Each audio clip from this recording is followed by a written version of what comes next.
Making games is hard. You'll hear that all over YouTube. But I don't think that's true. Making a game is complex, yes, but it's actually the easy part. Anyone can make a game. The hard part is making a game that makes money. That's insanely difficult and often feels unfair. I want to share my story, how my game failed, what I learned, and maybe give you some perspective for your own journey. But first, to clarify, yes, this is an AI voice, but I am a real person. And yes, the drawings are also AI generated. If you're wondering why I didn't hire an artist, you'll see later in the video. Let's rewind to December 2024. Here's where I was at. I had around 10 years of Unity experience. I'd worked at a large game dev company, shipped a few relatively successful games, and thought I had a solid foundation. But things got complicated. Thanks to a couple of brain-dead bosses, I decided to quit after finishing one more lousy project for that company. I tried to find another job, but the market was tough. Nothing worked out. Meanwhile, I had a prototype idea on paper, so I thought, screw it. I'll pursue this and start development. My plan was reasonably scoped. I knew my limits, I knew what kind of game I wanted to make, and I knew I could do it, but I had no idea how to make it sell. Being aware of this, I decided to strictly follow some general advice from more experienced developers. A nice Steam page, social media posts, emailing 300 YouTubers, a demo, and NextFest. I also revisited a few game dev channels I'd watched in my late teens.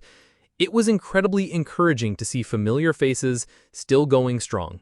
I've listened to hundreds of hours of game dev podcasts while coding my game, and this truly deepened my passion for game development, and it made me realize that it's absolutely the only thing that gives me creative fulfillment and makes me want to constantly learn and improve. So, I gave it all my all. I posted on TikTok with very few views, I reached out to YouTubers with almost zero response, and I worked hard to get ready for Steam Next Fest in June and the full release on August 1st. At that point, my game had 221 wishlists, and by the end of Next Fest, it had almost 2.8 thousand and almost 5,000 demo downloads. People left positive feedback. That felt good. I had one more month to polish before launch. So I went all in, perfecting details, polishing the Steam page, pushing as hard as I could because I felt like it was the right thing to do, as if the more honest my effort was, the better the game would sell. But I stopped advertising. I couldn't bring myself to keep posting on TikTok or emailing YouTubers. It felt sleazy, and honestly, it wasn't getting me anywhere. Right before launch, I had 3,384 wishlists. I knew I had no chance of getting into Steam's popular upcoming section, but I'd seen other game developers with simple games and even fewer wishlists earning around $10,000 to $15,000. I didn't mean to sound salty or anything. It honestly was encouraging to see other game developers making good money with small games. So I felt pretty good and expected at least the average conversion rate, 10% of wishlists on day one and 30 to 50% over the first few weeks.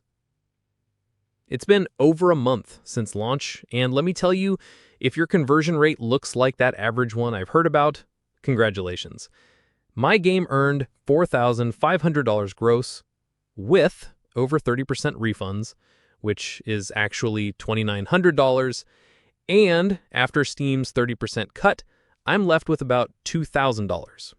That's the reality. And people don't even like the game. At least I managed to get into a few Steam festivals in the near future. Hopefully that will get me some more sales. And so, that was it. A failure. The game I poured 8 months into, the one I believed in, polished endlessly, turned out to be something almost nobody wanted. Low conversion, high refunds, discouraging feedback.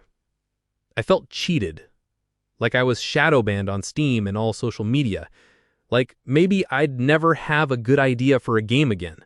All the effort, all the lessons, all the passion suddenly felt pointless. And then I decided to give it all one last chance.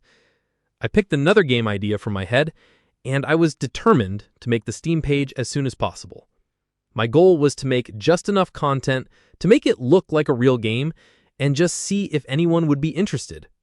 It took me 2 weeks to make some screenshots and just enough mechanics to have something for TikTok, and I used AI for Steam graphics, which I considered to be a blasphemy up until that point, and something that I would never do for the previous game. I didn't bother with a trailer or GIFs for the Steam's description. I cobbled together a 30-second video for TikTok and YouTube Shorts. No effort, AI voice all over, no second thoughts when editing the video, no fucks given.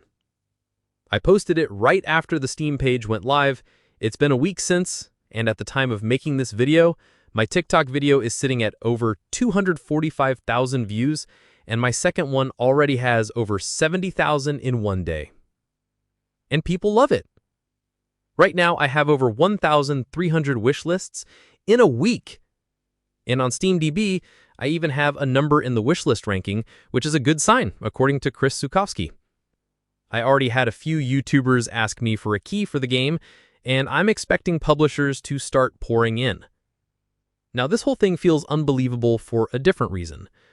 I feel like the more effort I put into the game, the less people care. But when I put no effort into it, I get tens of thousands of views. I guess now, when people are really interested in the game, I should probably make it actually good. And with around 200 wish lists per day, I can take my time. I would be thrilled to get a publishing deal. I just hope that it wouldn't be those retards from the company that I worked for. So, what's the lesson? Making a game is the easy part. Selling it, that's the challenge. And marketing doesn't start when you're in the middle of development. It starts when you decide what to make. You need to find an audience that is hungry for a specific game and hopefully get the timing just right.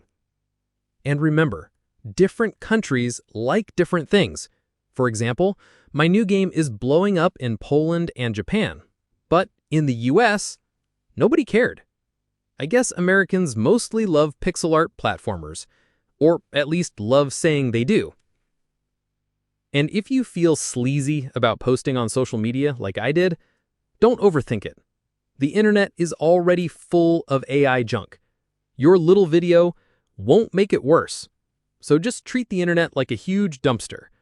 And if you get no views on your video, just delete it and post it again sometime later. It really doesn't matter, and nobody will notice. I personally don't have a Twitter account. I'm not on Facebook, I don't use Instagram, and I don't watch TikTok. So I know how weird it feels to post something on these platforms, but trust me, if I could do it, you can too.